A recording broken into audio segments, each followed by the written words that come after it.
Now, sick Nigerians may have to wait longer before respite comes their way as the strike embarked on by resident doctors enters a new week.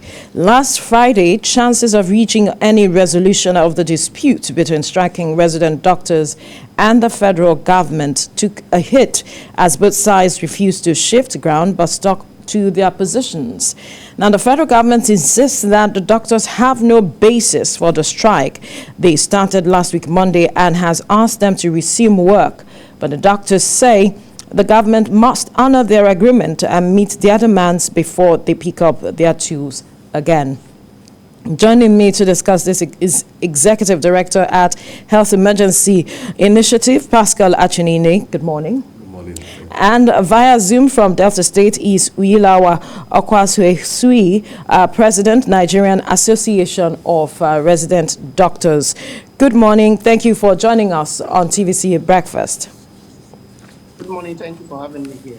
Now, let's begin with you, Dr. Uyilawa. Quickly talk to us, or let's get your reaction first. The government is saying that they would be invoking, beginning today, the no work, no pay rule because they do not seem to have any conversation to have with the resident doctors stemming from that interview that the Minister for Labor and Employment said. He said that they are not going to meet with resident doctors. I wonder what your reaction is. Good morning, I'm Dr. Uyilawa Okwasue, President of Nigerian Association of Resident Doctors. It's for a know that we have been on strike for 8 days as of today, and an ultimatum was given to government on the 31st of January 2021, and we met with government and an MOA signed on the 31st of March, and addendum to that on the 9th of April. We had pertinent issues that are ranging from salary irregularities, debts caused by COVID, and medical research training funds that have not been paid. And we sat and notified government and we had an agreement with them. It was, however, over 117 days as it stands, and virtually everything in that ultimatum have not been met. We gave sent a reminder to the Minister of Labor, Minister of Health, that we had a meeting in Umuahia the 26th to 31st of July, and we went on a strike. It is quite strange when you do not hold up to your bargain, then the next thing you do is to give us threats and want to invoke laws when you have not done your own part of the MOA stand. So that's the situation we find ourselves as of today. And now that it is saying the no work, no pay, what is the bodies in trying to do moving forward with regards to this new rule being invoked by the government beginning today? It's not the first time where government tries to make rules to punish health workers generally. We have been punished before in the area of the Minister of Health, Professor Chukwu. I've been given sacked before, and no work instituted on us when Professor Adewale was the Minister of Health also. So it's not news to us that we have been punished. But it will be news to Nigerians that those people that are ahead, why are they not being punished? If you have had 117 days to make things work, Nigerians need to start asking questions from those in authorities. Why have they not been able to help us achieve those things we have asked of them over 117 days? You come on air and make boasts that you are going to use the hard rod of government to chase us. Have there been owed salaries ever since they have been working? Are they working in good conditions? In the 1950s, people used to come from Saudi Arabia to University College Hospital in Ibadan to seek for good health care. But now it's the reverse. Everybody tends to travel out to India and other places to seek health care. Can they boast, as Minister of Health, boast that we have any functional hospital within any rich zone of this country? Don't. What have they done to improve the health sector in Nigeria? We that we are not able to have money to travel abroad, how do we survive in the health sector? Questions need to be asked. Not you are beating a child with a cane and they're still holding his mouth not to cry out. I've asked the government this for over 117 days. People that take their responsibility seriously would have at this time done what was agreed on the MOA, and we could go to our work. We're not happy that we are not working.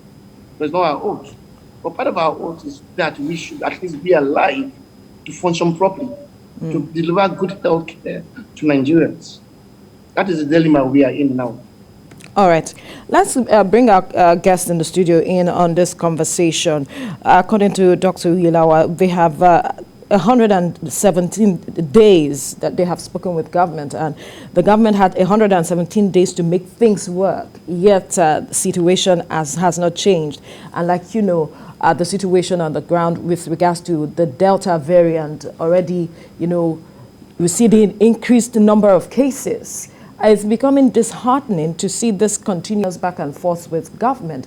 But then again, if we had 117 days, according to the doctor, what could the government have done to turn things around from your point of view? We need to put this in context. We recognize the dispensation we are. You mentioned that cholera is ravaging many parts of the country. About 18 states have been reported have increased cases recently, and over 22,000 infections and over 600 deaths recorded. And this is in the health space. We also recognize that if this conversation was happening pre-COVID, maybe we could take our sweet time to issue threats or maintain a harsh posture, but we have an emergency.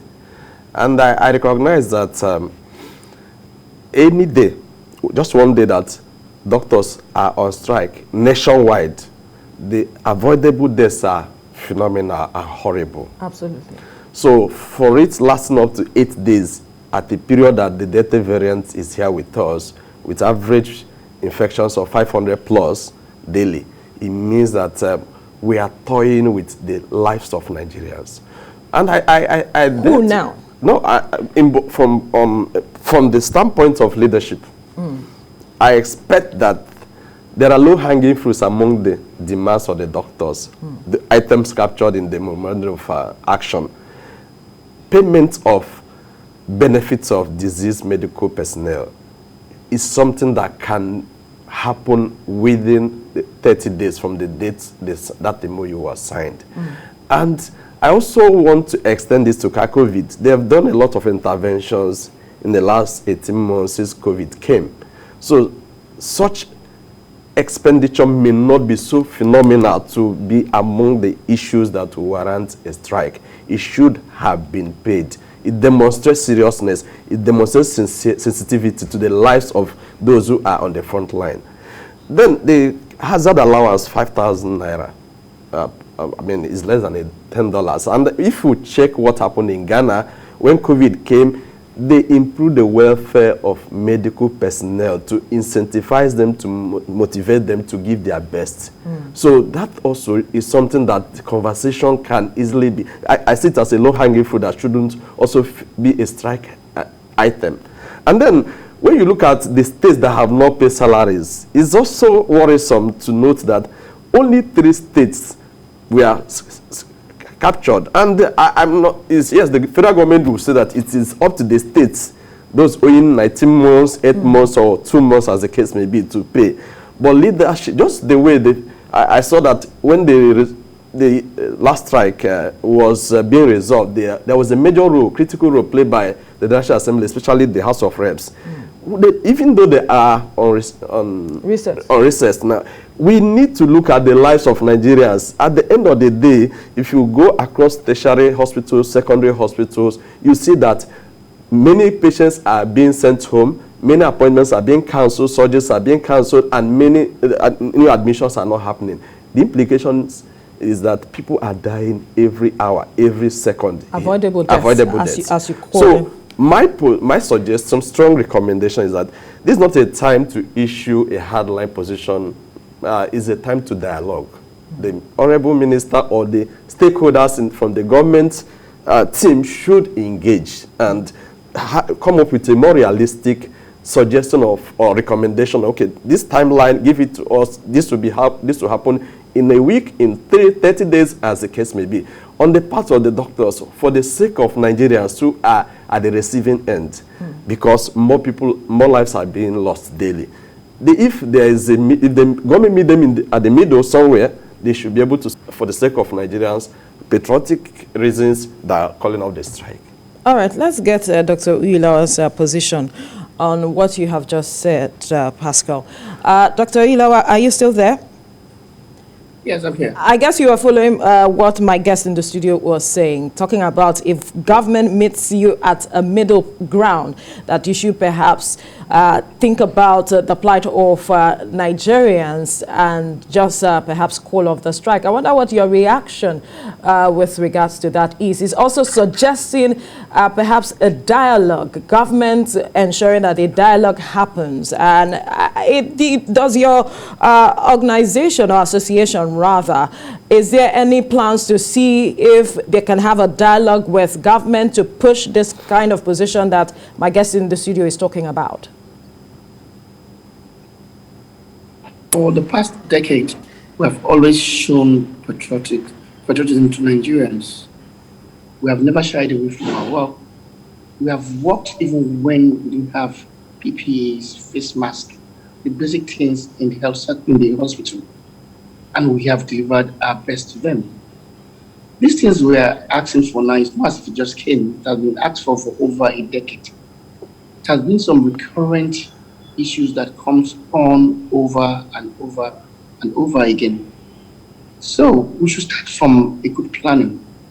The Ministry of Health should have had a good planning department where all those things are factored in from the budgetary allocations, which is about 3.7 to 4% in Nigeria, as compared to even Ghana here or South Africa, that have better for the health sector. That's one. Two, we have always been willing to talk to government in trying to give our best. Because if not so, the brain drain or brainstorm we are facing today is not just a mirage. Doctors, nurses, health workers are traveling out of the country every day. Let's go to the basis of the ground. You have members that are on the non-regular salary payment gigs, about 1,700 of them, and they are there offering services, working in University College Hospital in Ibadan, UPTH, University of Port Harcourt Teaching Hospital, University of Calabar Teaching Hospital, doing their services, and you don't pay them for 3 to 4 months. Neither have you paid those on Ilorin, ABU Zaria, in Lokoja here. You know, a doctor, not because you are a health worker, cannot go to the school and tell them, I cannot afford to pay school fees. Neither can you tell the person that rented his house that you're not able to pay the rent meant for them. Meanwhile, you are supposed to work and do all those things. In third world nations, hunger have killed more people than any disease. When not being people like states like Abia State have not paid for 19 months, Imo State 8 months, Ondo State 4 months, Ekiti State 2 months. So what's the level of engagement with these states that haven't paid their doctors? I met with I've visited the governor of Abia State last 2 weeks, Friday, during the time we were at the NEC meeting in Abia. And he promised that 3 months' salary will be paid of the 19 months. As it stands, over a week ago, no payment has been received of the 3 months' salary. Have you cared to try and check how the state of the hospitals where we work, how dilapidated it is? What do we use to work? In any zone in the hospitals in Nigeria, you cannot get a hospital that can stand best global practices. Don't have any hospital that have full MRI, CT scans, radiotherapy. That's why when somebody has cancer, you have to take him to India to get treatment. When we have one of the best brains in medicine in Nigeria, these are pertinent questions we need to ask. The health sector needs to improve. The maternal and child mortality ratio that is worse off in Nigeria as compared to Ghana and South Africa needs to be acted on. We need to give our best to Nigerians. Nigerians need to ask questions from those in authority, asking what have they done to the comatose state of the health sector. Pandemic only helped us to expose the neglect in the hospitals, in the health sector. What do we do to change the narratives? Those are questions that need answers. So you are saying that the association is not going to be deterred by the threat coming from the government with regards to the no work, no pay rule beginning today. So at what point then would your association be willing to, call it a truce with government with regards to this strike? As of a week ago now, we have not had any invite from any of the Ministry of Health, Ministry of Labour. The only things we get is threats of sack, threats which going to employ locum staffs to work and replace 16,000 resident doctors. Residency is not just what we jump into. You must have to finish medical school for 6 years.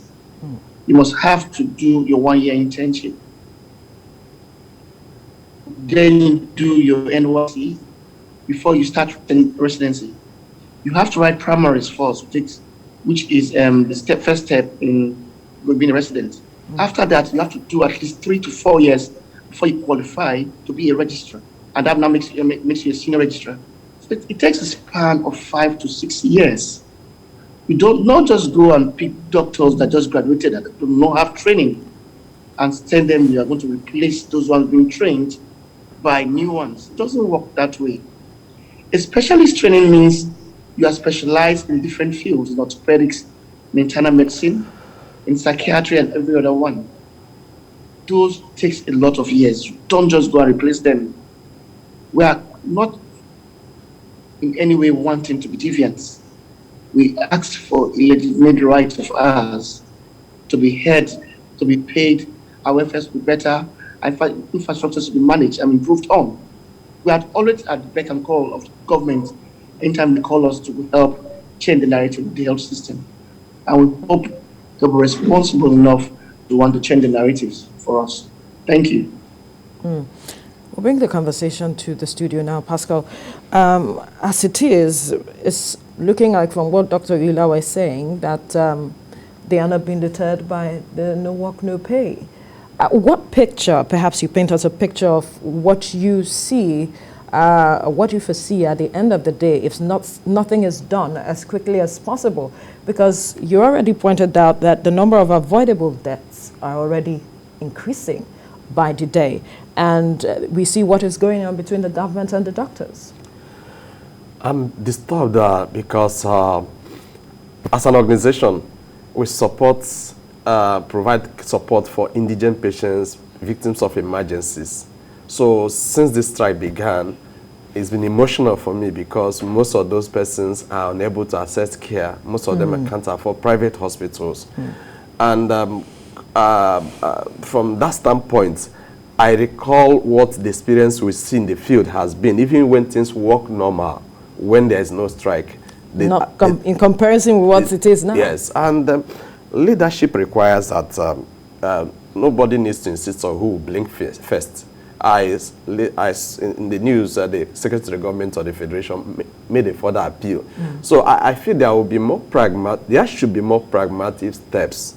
A number of stakeholders, including the Secretary SGF, has made appeal. So it needs to be stepped up by reaching out to the doctors. Let's judge up. Because if from the comments of the president of NAD, they are willing and eager to engage. So it should move beyond making an appeal or issuing a threat to, okay, let's look at this. This is our position financially as a nation. And this is what we could do in this time, in 30 days, in 2 weeks, as the case may be. But if you also listen to what he said, he talks about the fact that what they are asking for, it's been over a decade. Having this conversation back and forth over a decade. So I strongly think that there should be a contingency measure now, because a decade ago we didn't have a COVID, we didn't have this upsurge in cholera. So the contingency plan on the part of the government is, let's get the doctors to come back to work. Then the issues that have perennial resolution part, or longer, the long-term measures, the infrastructure, other welfare issues, those ones cannot be fixed in this interval. Those ones can be further engagement over the months, over the years, we can address them. But we cannot afford to lose more Nigerians as a result of this, I call it, there's a dilemma, because a situation where there's no talk going on and the hospitals are not functioning. About 16,000 medical doctors are involved in this strike, and it's nationwide. It's not just one hospital, it's not one state. And we already have a situation where a majority of them are leaving the country. Absolutely. So it reinforces the brain drain that people will, this is our interests, our skills are not needed here. Let's go to jurisdictions where they need it. So I want to strongly appeal to the leadership, from the Health Ministry to the Labor, and even members of the National Assembly, and of course the Secretary of the Government, and indeed the President. Let's take pragmatic steps to end this strike in the next 24 hours. It will only count good for us, and does not mean that it's a sign of weakness. It demonstrates statesmanship. That's what it means. And I can see that the doctors, from the words of the President, are willing to make concessions. So please, I still restate that they should. If government is meeting them at the middle point, they should concede for the sake of Nigerians who are dying. Let's get your final word on this matter, Dr. Uyilawa. Perhaps you have a statement you want to make to members of your association or the government as a whole. The health of Nigerians matters to us, and we feel very sad when in this situation. Losing 19 doctors to COVID-19 means we have lost 19 loved ones. Nigerians losing Nigerians because of a defect, a neglect in the health sector, means we are losing a working force. We are appealing to government to stand up to their responsibilities, to honor documents signed, to pay more attention to the health system, to improve the health structures in the country, and to stop medical tourism. That is what we appeal for, and improve on the systems in Nigeria. Thank you so much. All right. Thank you, Dr. Uyilawa, for your time on the program. Any final words? Yes. Let's put Nigeria first.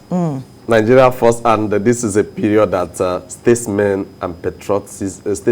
and patriotism is so much required. Let every actor, let every party put Nigeria first and act accordingly. All right. Executive Director at Health Emergency Initiative, Pascal Achunini, thank you so much. And we must thank you, President, Nigeria Association of Resident Doctors, Uyilawa Okasue-Suyi. Thank you so much for your time on the program. Thank you for having me. Right.